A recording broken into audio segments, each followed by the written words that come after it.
Olá, este é o TC News, um programa esportivo do Torcedor Coral. Uma produção de baixo custo, baixa qualidade e baixo nível. TC News está no ar. Fique ligado, o TC News está no ar. Um programa semanal que vai ao ar todo mês. E olha lá, viu? E olha lá.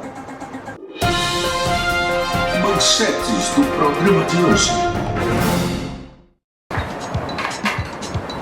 E agora as notícias do TC News.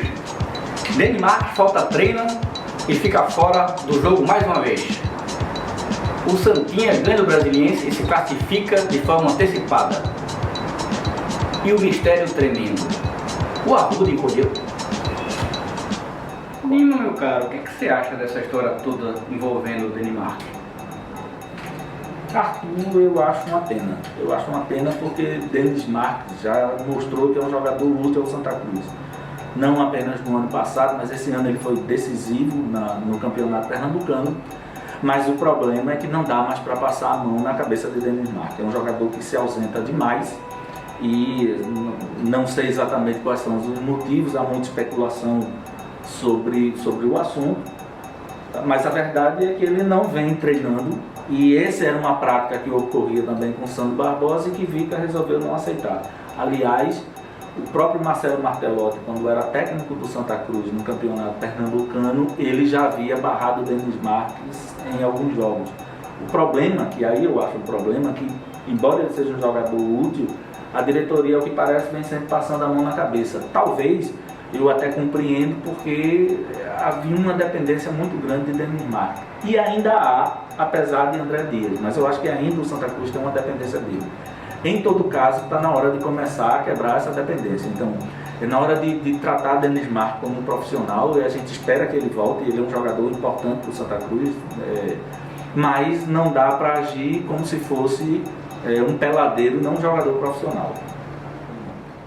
E você, Arthur, o que é que você acha? Acha que Denis Marques tem comido alguma coisa pesada quando vai para Maceió no final de semana? Justamente, eu acho isso injusto. Essas acusações são injustas. Vá comer uma feijoada ou vá comer aquelas ostras em Maceió para você ver se no outro dia você treina. Não, eu me cagaria todo. Eu também. Eu ia ficar cagado. Aí eu ia chegar para você e dizer assim, ó, tô cagado, pô. Ia fazer merda em campo. Então pronto. Então não dá, né? Dá para fazer isso. Vica está sendo muito duro. E Sandro Barbosa foi muito mole. Bom, mole ou dura, a merda é grande. Arthur, o Santa se classificou no Arruda diante de um público de 40 mil pessoas e um time que era desacreditado algumas rodadas atrás antes da chegada de Vica. Como é que você vê essa mudança? Bom, antes de mais nada, eu queria fazer um agradecimento, uma homenagem até aos emotivos, aos emocionais, que por incrível que pareça, tinham razão. Somos um clube onde a emoção venceu a razão. Pelo menos uma razão mais burocrática, uma razão um tanto cega, uma razão que não faz autocrítica. Porque estava na cara, era nítido, era evidente, de que Sandro Barbosa não era técnico. E que a continuação de Sandro Barbosa no comando da equipe podia trazer um perigo imenso, principalmente até de rebaixamento. É tão visível a diferença de Viga e Sandro Barbosa que o time melhorou a olhos vistos, né? Ganhou partidas fora, você percebe uma disciplina tática, você percebe um empenho, que a gente pode traduzir como raça, mas principalmente você percebe um fôlego, você percebe o time também treinado fisicamente para enfrentar os jogos. Isso é uma discussão corriqueira na torcida. Mas uma questão que eu gostaria também de comentar é que antes do jogo a gente recebeu uma notícia muito temerosa, uma notícia que deixou todo mundo preocupado, que foi a falta de André Dias. Eu fiquei pensando, meu Deus, sem ataque. Um time sem ataque, um jogo fundamental, ainda mais sem Raul. O que é que a gente vai fazer? Siloé e Caçarrapa no ataque, ninguém merece.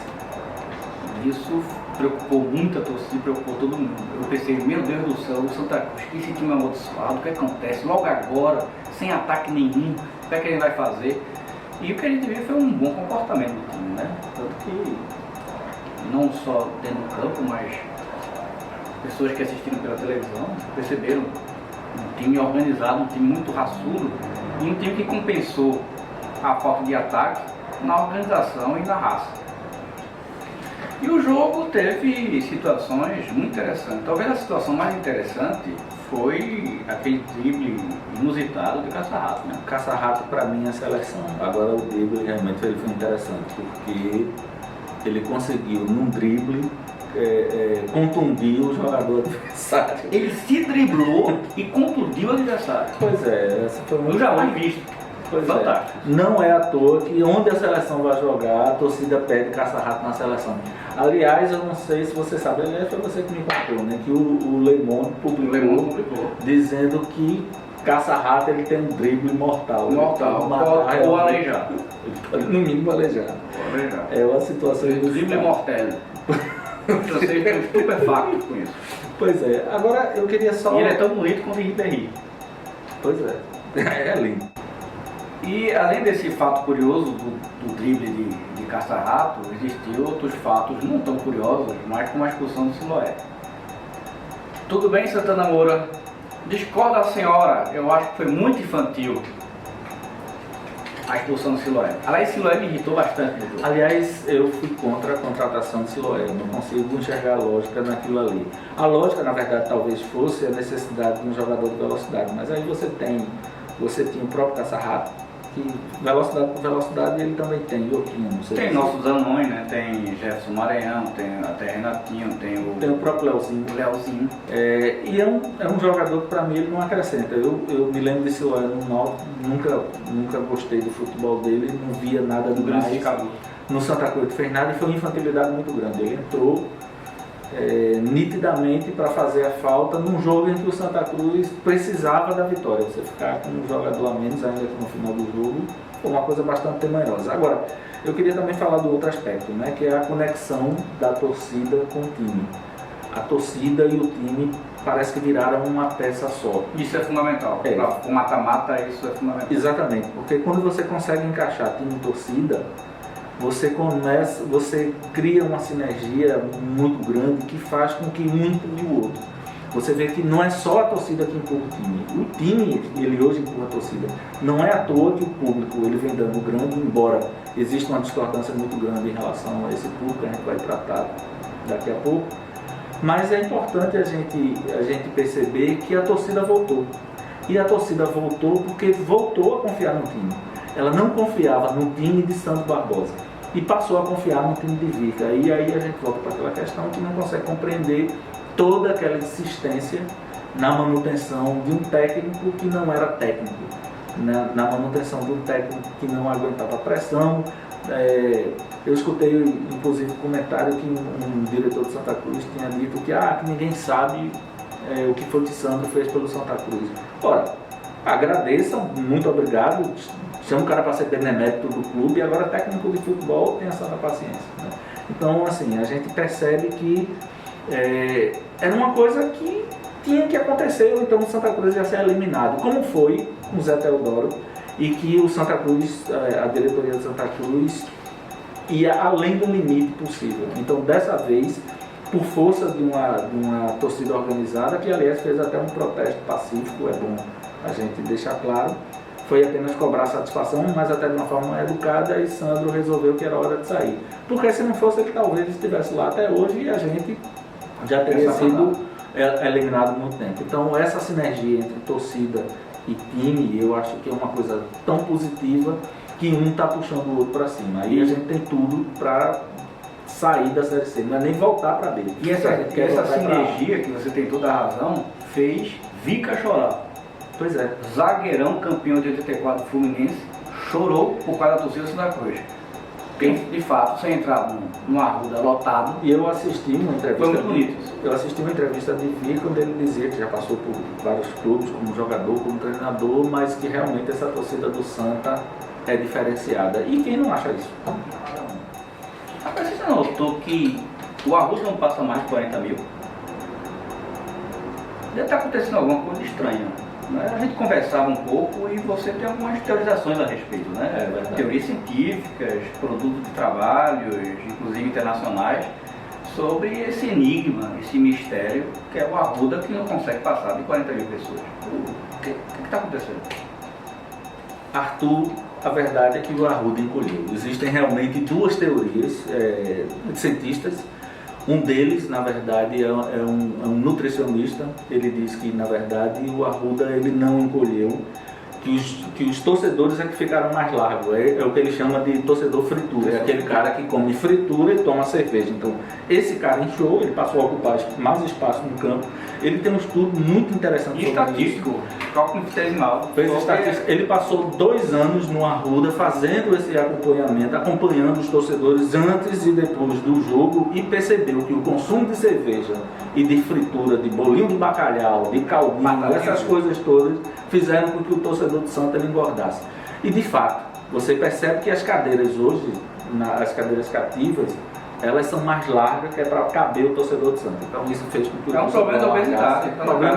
Eu acho, inclusive, que deve ter intervenção da Organização Mundial de Saúde na torcida de Santa Cruz, que eu acho que é um problema sério. Você veja do caldo. Do caldo se empanturra de caldinho.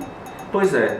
Murilo Lins, Felipe Lins. Do caldo, para quem não sabe, ia ser o nosso cameraman, mas ele faltou porque ele tinha que fazer exercício porque a calça não estava mais cabendo. Mas tanto caldinho. Mas enfim, agora a segunda teoria, aí na verdade é um cientista. O nome dele é J.B. Barnes, ele é um estudioso da física quântica, ele é PhD no assunto, e ele diz que o problema do Santa Cruz, na verdade, é lavagem. Lavagem de dinheiro? Não, lavagem de dinheiro não, lavagem do Arruda. Existe uma teoria das águas em que o canal, quando ele passa pelo Arruda, ele está poluído, né? Isso, principalmente a poluição associada à água, ele começa a enxugar o Arruda. Aí a teoria, sim, o Arruda encolheu. Ele realmente vem encolhendo, ele mediu, ele fez um estudo, ele chama inclusive a teoria da concretude das águas, que ele mediu a estrutura do concreto do Arruda e essa passagem do canal por dentro do Arruda vem fazendo com que o Arruda venha encolhendo. É feito aquela roupa que você passa muito tempo lavando, quando você vai vestir ela já não lhe cabe mais. Essas para mim, são as teorias realmente mais prováveis do que está acontecendo no Arruda. Para mim está explicado.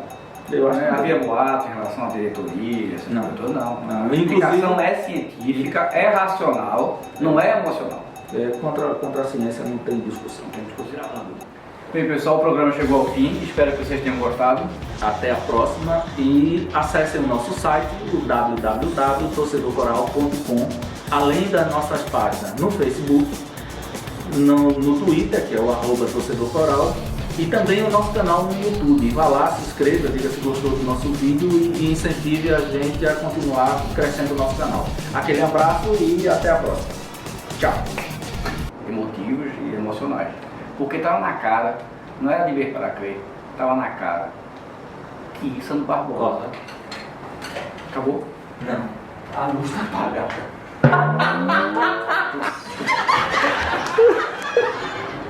Ô Arthur, bota aí um dedo de cana pra mim.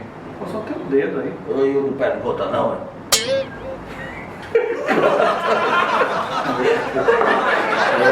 Você tá bem, né? Você tá bem. Eu bebo sim, estou vivendo. Tem gente que não bebe, está morrendo. Eu bebo sim. Ô Maceió, é 3 moleques, um homem só.